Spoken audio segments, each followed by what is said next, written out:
umaga mga kabataan. Ngayong umaga, ang Balagtasan Style presentasyon ay tungkol sa isang makata na pinanganak sa Manila. Ito si Alfonso Cruz, may minuto ko. At saka ito si Keanu.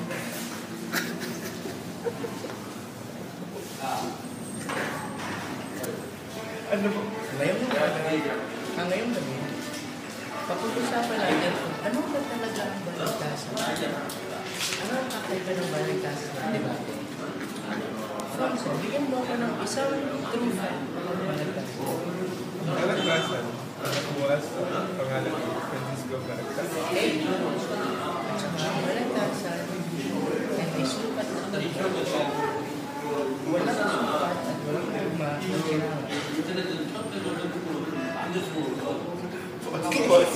Ngayong araw, nabigyan na namin kayo ng 3 Rahone facts. Okay? So, may isang surprise ako sa inyo mga kabataan. At i-interview natin ang isang master ng Balagtasan, Joe Bernabe Sales Diaz.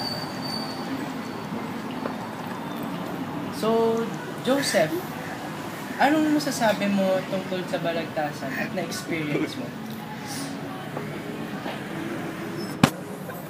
Mahirap ito.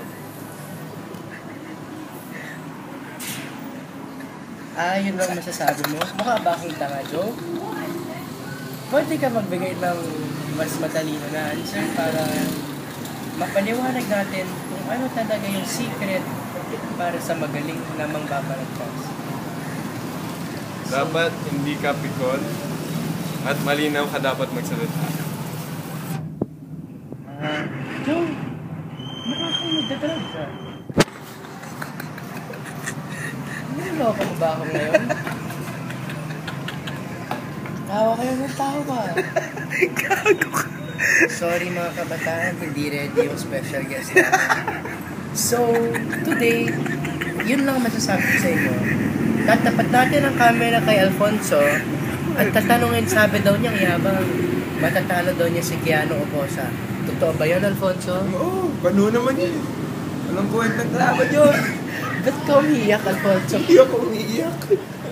Mag-thank you ka na lang. Thank you. Thank you rin sa special guest, Thank you. Banong Joe.